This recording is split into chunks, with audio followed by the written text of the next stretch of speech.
In the name of God, hello students, my name is Masoud, I'm a physics teacher. We are in Ferho's website at your service to present lectures of physics grade 10. So far we talked about chapter 1, we finished section 1 from chapter 1. Right now we want to explain new subject for you. Let's dive in with the lesson. This title of our subject is accuracy and precision. Accuracy and precision. In this, let's say, subject is related to the measurements. How to measure for example, how to measure a quantity in physics.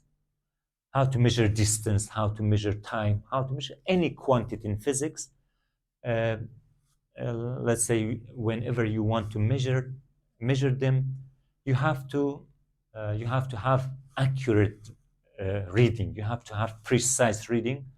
But sometimes our calculations, let's say, encounter let's say our calculation encounter, for example, problems because of exhaustion, because of let's say any other factors. Sometimes let's say the result is not desirable. Let's and the examiner in this case should be very accurate, and the reading should be let's say very precise. In this case, you have to know about the accuracy and precision to get the best result. Let me read the definition for accuracy. What's accuracy in general? Accuracy means it describes how close a measured value is to the true value of a quantity. How close a measured value to what? To a value to the true value of the quantity, true value. So we have a comparison between two things. We have a comparison between the measured value and true value, right? This is, let's say, accuracy. Or in other words, we can say it shows how much the measured value is close to the real value or accepted value, right? Maybe there's a book, for example. The length of the book is 20 centimeter. 20 centimeter is the real value. You know the length of the book exactly. This is exact value or true value. You can say true value, accepted value, right? You know the length of the book exactly, but let's say you bring some students here, some examiners, to measure the book. Let's say one more time. Maybe you want some students to measure the book separately.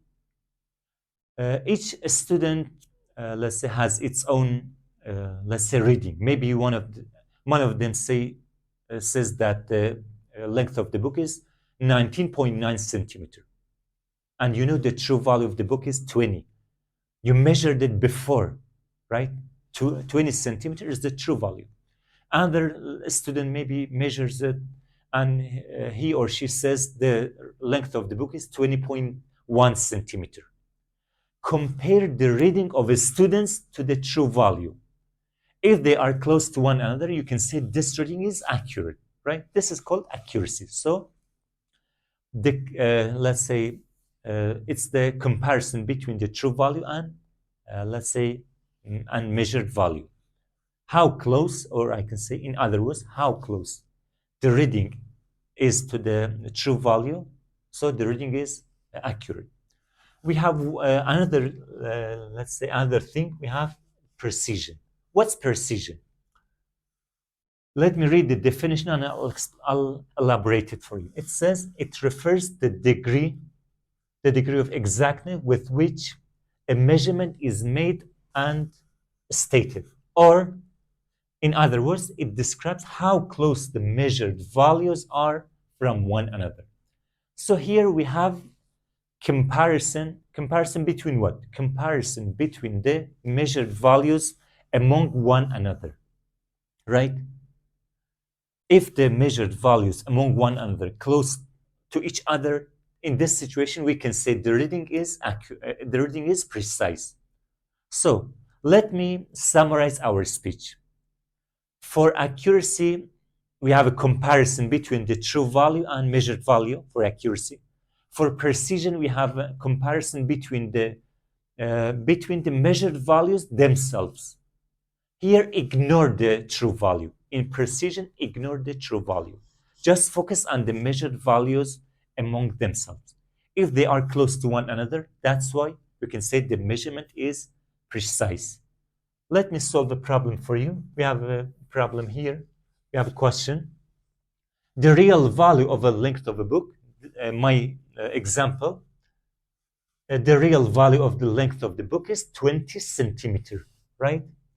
Check the accuracy and precision of the data that are shown below. We have a data. Maybe I told you, maybe some students measured the length of a book, let's say separately. The first one, 20.4. The second one, 20.9 centimeter. The third one, 19.8, and so on. We have some, let's say, readings. Yeah. The first one. So you wanna, let's say, study what? You wanna study accuracy. You look for accuracy. So 20.4 centimeter. Compare with the true value. Is it close or let's say far? Actually, it's far, yeah? It's far, 20.4. It's not close to 20. Right? Another one, 20.1 versus, let's say, versus 20. Is 20.1 close to 20 or not? It's very close, yeah? So we accept this one. We accept. 19.8, let's say, versus 20. Is it close? Of course, it's close to the true value. 20.2, it's close as well. 20.3 is close. 19.6 is a little bit far. So in this situation, only two of readings, let's say, are far from the true value. Majority is close to the true value. That's why the reading is accurate. Let's read the answer. It says they are accurate because readings are all close to the real value. If you say 20.4 close to the 20, maybe you say all, it mentions all readings close to the real value. It's right, maybe based on the, actually to 4 points, maybe it's a little bit far, but no problem, we accept it, right? So they are, or I can say instead of all close to the real value, you can say majority of reading is close to the real value. So they are accurate. About the precision, right? Think about the precision. I told you precision means what? What does precision mean? Precision means, let's say, comparison between the readings among themselves. Look here, 20.4 versus 20.1, right? The situation is different from accuracy. This is precision. 20.4, 20.1, they are close. Only 3 points, let's say, it's the difference. That's why they are close. 20.4, 19.8. So here, I can say here, 2 points, here 4 points. 6 points is far, yeah? So they are far. This one is far from 19.8. 20.4 versus 20.2. They are close, yeah? Only 2 points is the difference. 20.4, 20.3. 1 point. They are close, right? 20.4 versus 19.6.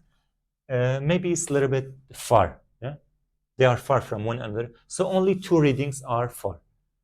You can, let's say, use another readings. You can focus on other reading. Don't focus on one, let's say, reading. Compare other numbers, no problem, as you like. Compare 20.1 with the other readings, right? 20.1 versus 19.8. They are close. 20.1 versus 20.2. They are close. 20.4 versus 19.8. They are far, yeah? They are far. This one, we accept this one. 20.4 versus 20.2. We accept this one. They are close. 20.4 versus 20.3. They are close. About this one, 20.4 and 19.6, they are far from one another. So right now we have three, let's say, three close measurement versus two, let's say, two far measurement. What do you say about this one and this one? And so in general, among among five readings, two of them are close. Two of them are far uh, from the other measurements. That's why we don't accept it, right? We don't accept it, and we say that the reading is, let's say, non-precise, right?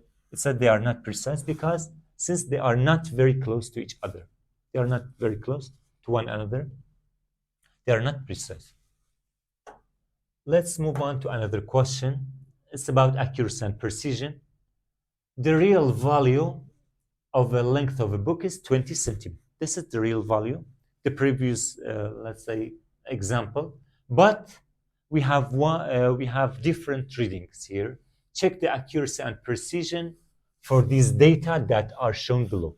What are the data? 21 centimeter, 21.1 centimeter, 21.2 centimeter. Here, check the accuracy and precision. I'm sure you know the answer. I'm sure you know how to solve the problem. About the accuracy, compare between each reading with what? Compare between each reading with the true value, right? 20 centimeter, 21 centimeter versus 20. So they are far, right? It's far from the real value.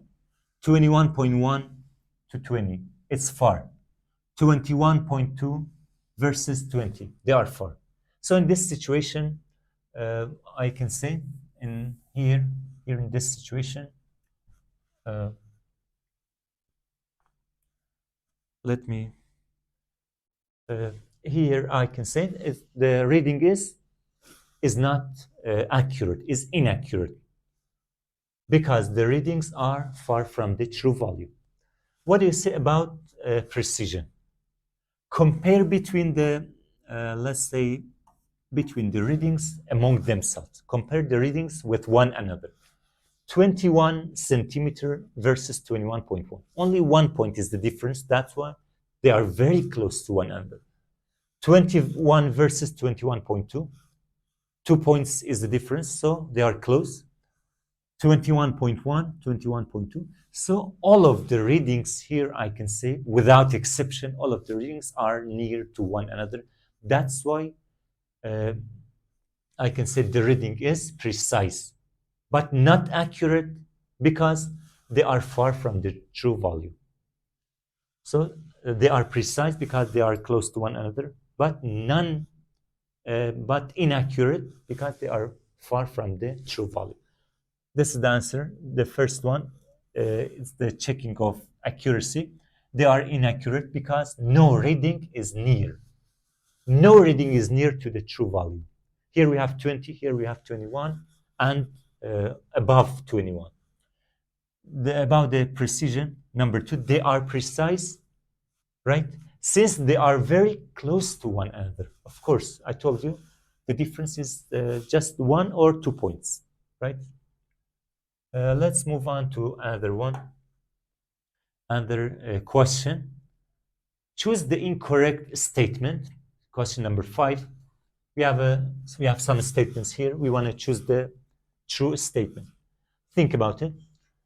Before I read this, let's say, question, actually, in laboratory or in any situation, whenever you need the measurement, whenever you measure any quantity in physics, actually keep in mind that no measurement is perfect. No measurement. You cannot eliminate the mistakes completely. You cannot eliminate them. You can reduce the mistakes, no problem. But let's say eliminating the mistakes, eliminating the errors, it's impossible. So the examiner tries to what? The examiner tries to minimize the mistakes. right? Not the elimination actually. Actually, we maybe you try to eliminate the whole mistakes, but it's impossible actually. So I can say I can summarize our speech in one sentence. No measurement is perfect, and I can say no measurement is free of errors. There's no measurement free of errors. So measurements include errors. So you have to try them to minimize the error. Let's. This is my let's say explanation for this question, right? Think about the question. Choose the incorrect statement. We look for what? We look for incorrect statement. It says, A, in reality, no measurement is perfect. It's right, yeah? I told you. No, in reality, no measurement is perfect. B, experimental works are sometimes free of errors. Is it true? It says experimental are free of error. I told you never, let's say, experimental, let's say, work never free of errors. We cannot do the perfect experiment without any mistake, without any error. So the second one, it's incorrect. Experimental works are not, let's say, are sometimes free of errors. Yes, means they are perfect. Yeah, are they perfect? Think about it. So we don't accept this one. Let me uh, let me write it here. So the first one I told you it's true, but the second one is incorrect. It's wrong. See, measurements always involve errors. Always involve measurement. Always involve. It's right, yeah. Measurements always involve errors. I told you, you cannot find a measurement without error. D. It's impossible to avoid experimental errors completely. It's impossible. It's right. It's impossible to avoid. I told you, you cannot. Let's say you cannot eliminate the errors completely.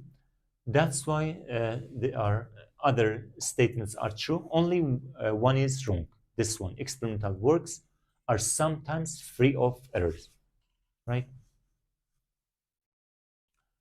About the question number 6, experimental errors make measurements what? So in general, we have a classification of experimental error. Before I read this question, before I read it, for error, let's say errors are of two types. Experimental errors are of, let's say, are of two types. Either we have human error or we have instrumental error. So, uh, based on this information, question number 6, it says experimental errors make measurements what? Think about it. If you have a mistake in your calculation, if you have a mistake in a measurement, in any, let's say, any measurement, actually, this mistake makes the what? Makes the measurement. Let's read the question. It says experimental errors make measurements what? Inaccurate, non-precise, imperfect, all of them. Of course, the true answer is all of the above. Yeah, all of them are true. All of them are true because let's say whenever you have a mistake, this mistake uh, makes the measurement inaccurate, non-precise, non-perfect, and imperfect. Let's move to the question number 7. In order to obtain the best result, we want to obtain the best result. We try to obtain the best result. Actually, it's very important. It's very important to space the experimental error. Let me read the question. So I want you to fill the gap. Which word is convenient to fill the gap? Either you use eliminate the experimental error. Eliminate means, let's say, suppresses completely, delete it completely. Yeah. Either we use elimination, minimize. So, in order to obtain the best result, it's very important to minimize the experimental error A plus B, maximize. Actually, maximize is, it's not our goal actually. We don't, let's say, try to maximize the errors actually. We try to eliminate actually. We try to eliminate, but I told you eliminating the errors is impossible. That's why we minimize the only we I can say we minimize the errors. Yeah, we minimize the errors. Let me read another question for you about the errors in general. Question number 7: what are the causes of human error? So how, let's say, how does human make a mistake? Right? Let's read the answer. It says making a mistake by human, actually by human error, is about what? It's related to the reading of the instrument. Number 2, recording the result of experiment. Reading of experiment. What does it mean? Reading of instrument. Maybe the person does not know how to use the device. He or she makes a mistake whenever, let's say, whenever reads the device. So he uses the device, let's say, in a wrong way. That's why he or she makes a mistake. This is about the reading, right? Maybe the person knows how the device works, right? He knows about the operation of device, but whenever the person records the result, he or she makes a mistake in recording the results because of exhaustion. Maybe the person, let's say, let's say, is in a laboratory and he measures the measurement. He's in a laboratory for 2 or 3 hours. That's why he gets tired. He or she gets tired. Actually, in this situation, of course, the reading of the person is true, but he or she has, for example, a scratch paper. He wants to convert it to a fair copy. Whenever the person whenever the person records the information because of exhaustion, actually, I told you, because of any other factors, he or she makes a mistake. Instead of, for example, 10, it's just an example. Instead of 10, he writes, for example, he or she writes 1. So let's say the true reading is right. The mistake is not about the reading.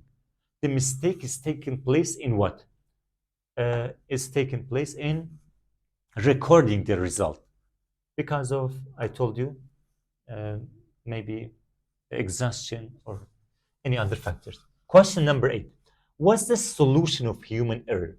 What does it mean? What does this question say? Solution of human error means how do you, let's say, how do you solve the problem of human error? How do you minimize the human error, actually? How do you minimize?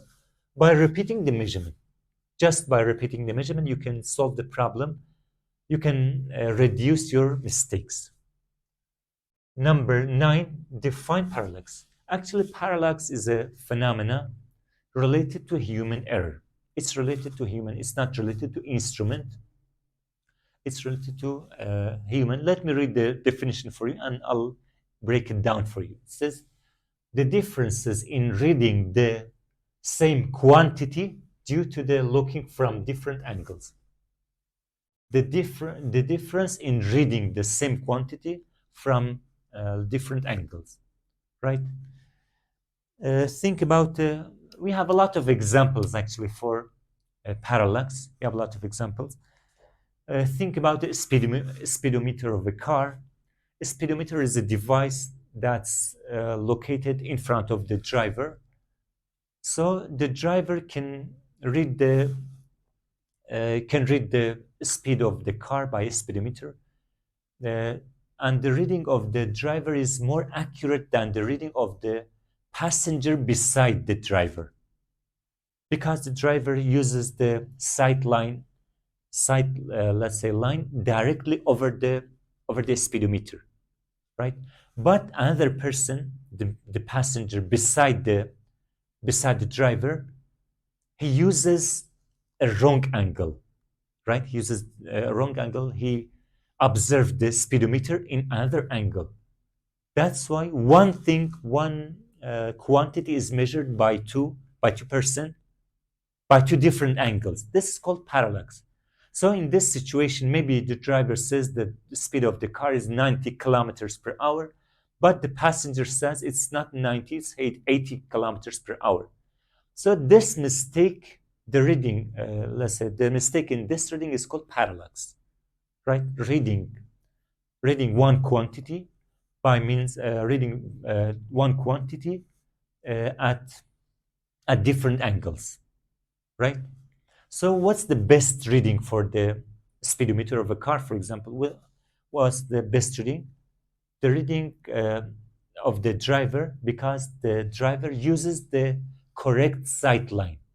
The sight line should be, let's say, perpendicular to the surface of the speedometer. That's why this is called parallax. And we have a lot of examples. Just you can give other examples if you think about the parallax. If you understand the subject, you can give a lot of examples, right? About question number 10, how is a physical quantity measured by an examiner? How does the, let's say, examiner measure the physical quantity? This is the answer. The examiner should choose a sight line. Look here. I told you about the sight line. The examiner should choose a sight line directly over what is being measured. Think about the reading of driver and passenger, reading of speedometer. So the driver uses the sight line directly over the speedometer. That's why his reading or her reading is correct without any mistake, but the reading of passengers, excuse me, it's wrong. This is called parallax. The examiner should choose this, the answer should choose the sight line directly over what's being measured. It means to avoid parallax, right? To avoid parallax. Otherwise, the reading will be overestimated or underestimated. If you use the wrong angle, actually the reading is not accurate. The reading will not be precise, will not be accurate, and maybe you overestimate the quantity or underestimate. This is about question number 10. Question number 11. When is the instrumental error occurred? Actually, let me talk about the instrumental error. Instrumental error is a second type of mistakes or errors that is taking place, especially in laboratories. Whenever you work with the devices in laboratory, or it's not just in laboratory actually. Let me explain it for you. It says, when is the instrumental error occurs, right?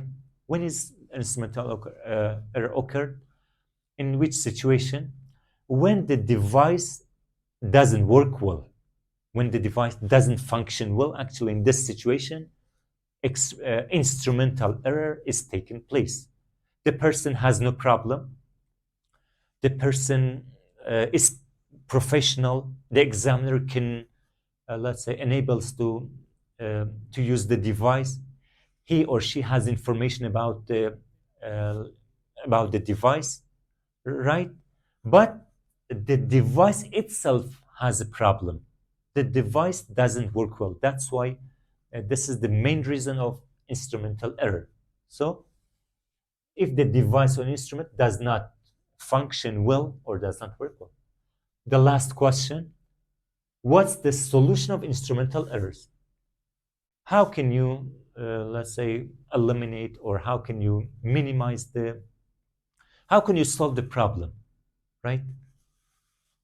Just by fixing, maybe the device, let's say, needs repair. Just by fixing it or repair it, or by what? Or by exchanging the device.